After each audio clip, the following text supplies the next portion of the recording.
और आपको सीधे लिए चलते हैं लखनऊ, जहां पर कि गृह मंत्री अमित शाह संबोधित कर रहे हैं यूपी इन्वेस्टर्स समिट को।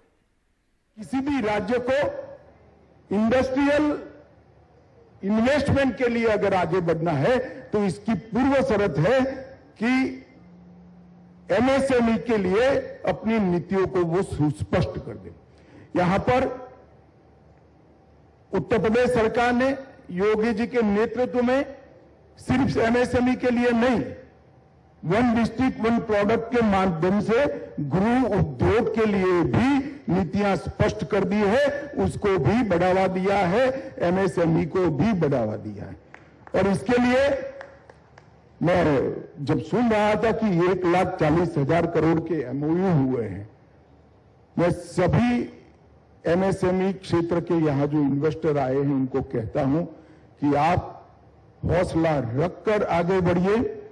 यही रास्ता है बड़ा बनने का, यही रास्ता है देश के विकास में सहभागी होने। ढेर सारी बड़ी इंडस्ट्रियां यहां आ रही है।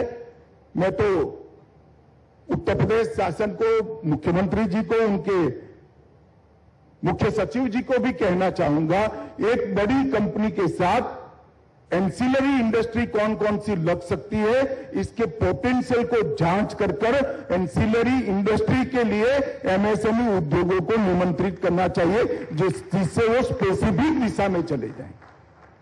क्योंकि आपको आपका बाजार ही नहीं ढूंढना है।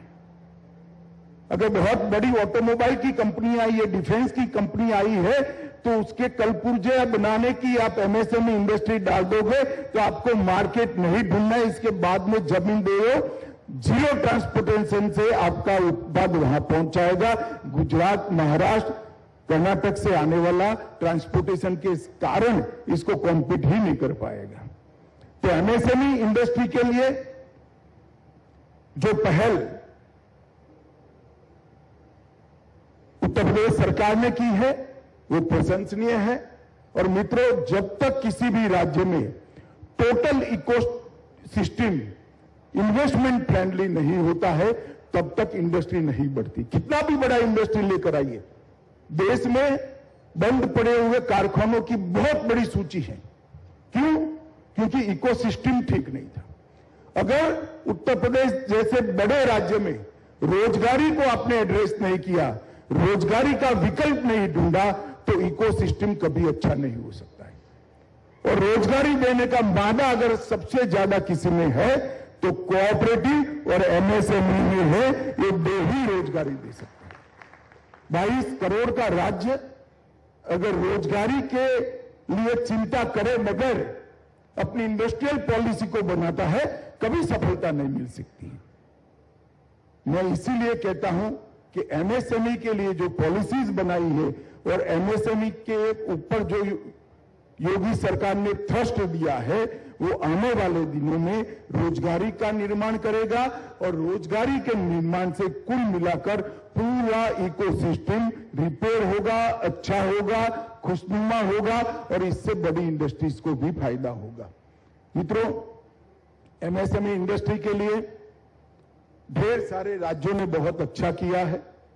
मेरा मुख्य सचिव जी से निवेदन है कि बड़ी इंडस्ट्री और एमएसएमई इंडस्ट्री, एंसिलरीज इंडस्ट्री के इकोसिस्टम को स्ट्रेंथन करने के लिए अभी भी कुछ ज्यादा करने की जरूरत है। मैंने आपका पॉलिसी पढ़ा है, इसको और स्ट्रेंथन कर, बहुत अच्छा किया है, मगर और स्ट्रेंथन हो सकता है, और मजबूत और पुख्ता हो सकता है, उसको करना चाहिए। क्योंकि बड़ी इंडस्ट्री की सफलता के लिए भी अच्छा एमएसएमई इंडस्ट्री की बहुत जरूरी है।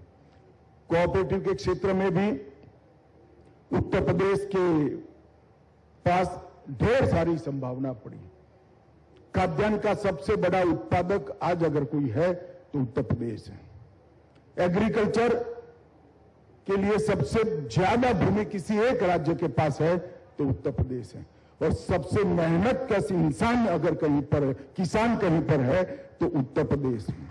और सबसे विपुल मात्रा में पानी अगर किसी एक राज्य के पास है तो उत्तर प्रदेश के पास है।